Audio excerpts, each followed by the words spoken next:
All right, so I'll start with the most fun question. What's the halal way of approaching a girl you like? Even though that's question number 12, I thought,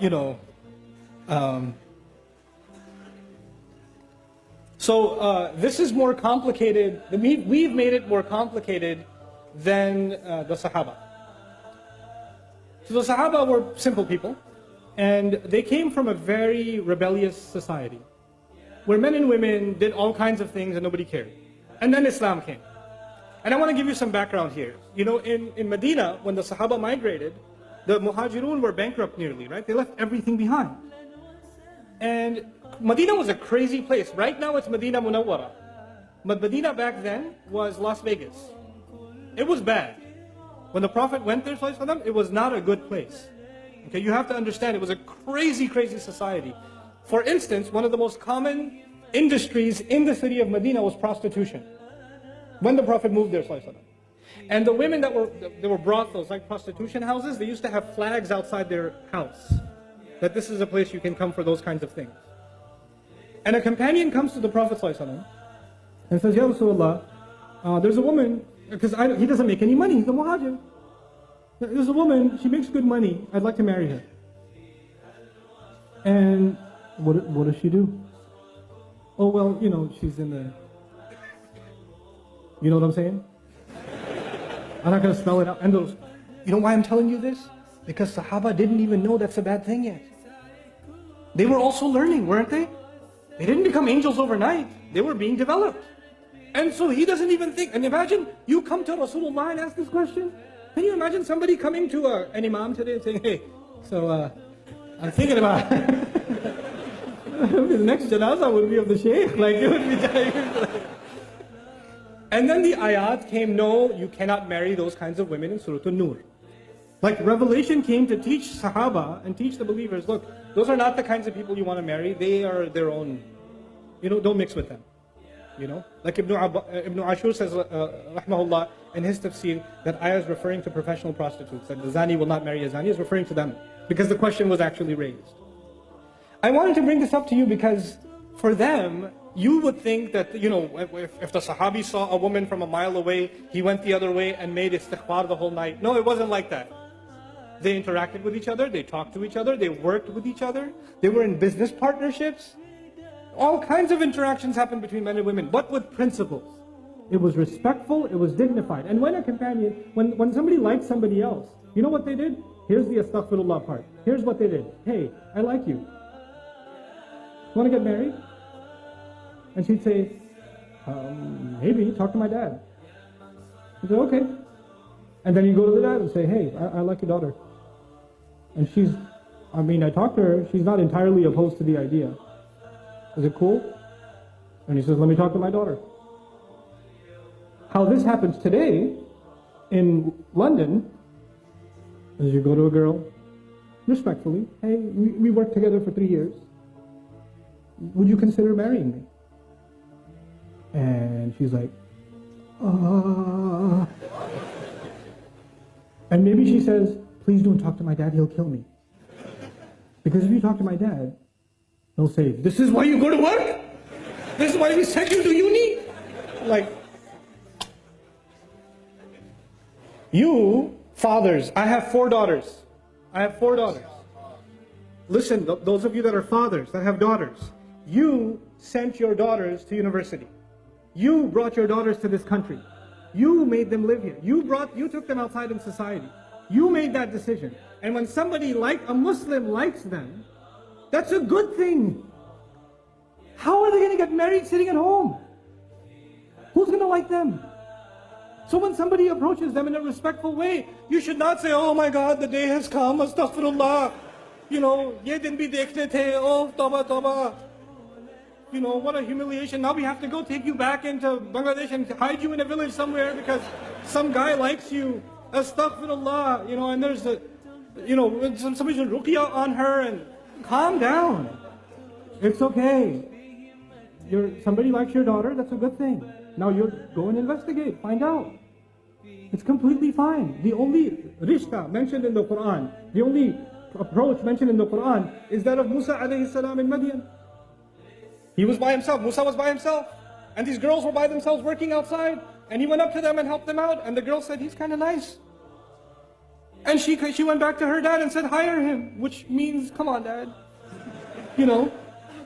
And that happened. And the girl said, I like the guy. That's actually what happened in the story of Musa. Musa didn't propose, the girl proposed.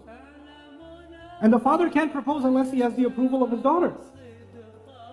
So it's okay for your girls to say, Dad, there's this guy, this brother at the MSA, yeah? He's a Thursday halakah. It's really good, you should come. Your daughter's telling you something. It's okay, go attend the halakah. It's okay, find out. Don't complicate this. There's nothing indignified about that. Don't go date a girl now. And don't take, oh, son, Nouman gave a lecture, I'm going to take you out to dinner. No, no, no. Not that either. But can you have respectful interaction with someone you're interested in for marriage? Absolutely.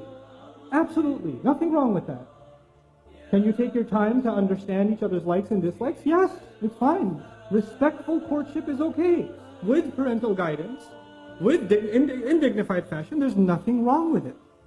So what happens is we have two extremes. We have people that are more conservative than the Sahaba. And then we have people that are more liberal than liberals. Okay? And Islam is right in between. It's a natural way. It's a completely natural way. Okay? And so this is something that I thought it's important to mention for families and for yourself. Talk to your daughters. Ask if they like someone. Don't create between fathers and daughters, there should be open communication. They should not be terrified to tell you that they're interested in somebody. Don't force them to marry someone they don't want to. Don't force your daughters and tell them, if you don't marry this one, who's going to come and marry you? And we already said yes to them. Don't humiliate the family and say no now. Those kinds of nikahs are haram. I will say it, they're haram. You cannot emotionally and psychologically force a girl to get married under family pressure. That is batil. And that happened at the time of the Prophet ﷺ. And the Prophet ﷺ considered those nikahs batil. They're invalid nikahs. Until the girl genuinely likes a guy and says, yes, I want to marry him on her own. From no pressure from her father, no pressure from her mother, no pressure from anybody else. She likes him. And even if the day of the nikah she says, Mom, I don't want to do this. The mother doesn't say, too late, girl, too late. We've got the hall, they're all, what are people going to... No, if the girl says, I don't want to do this, then no, stop. Allah gave her that right. You cannot take it away. You're burying them alive. This is the new way of burying women alive, by the way. Back then, they used to take the baby girl and bury her right then. Now we bury them at the day of the nikah. This is what we do. This needs to stop. Let them marry who they want, if they're a dignified Muslim. And because now you're living in a different society, you won't find someone from the same village. It's okay. It's okay. A Bangladeshi can marry a Syrian. It's fine. I know. It's okay for Syrians too. Yeah, you're Syrian. Turkish. Somali. Astaghfirullah, Somali. Yeah, Somali. It's fine. You know, Musa alayhi salam is an Arab. Musa is an Arab. Or actually not an Arab. He's from Israelite. And he married an Arab. He went and married in Madian, didn't he? So many Arabs, we only marry Arab. Really? Musa alayhi salam was actually from Israel. What's up with that? You know? It's all good.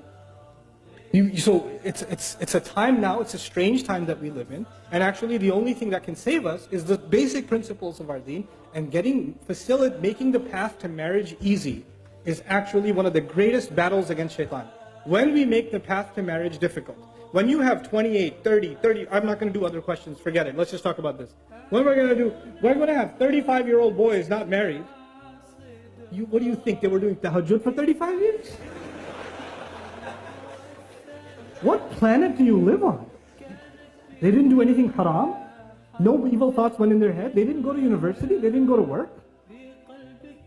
28, 29-year-olds not being married? This is ridiculous.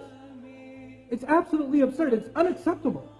It's unacceptable. And we create standards that don't exist in our religion and don't make any sense. You have 3 daughters, 4 daughters. Somebody proposed for the younger daughter and no proposal came for the older daughter. No. We go in order.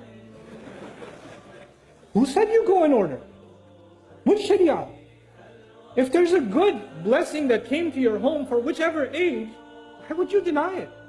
What will people say? What will Allah say when you explain yourself to him and say, I deprived my daughter of a good nikah because it wasn't in order? What will you say to Allah? You tell me that.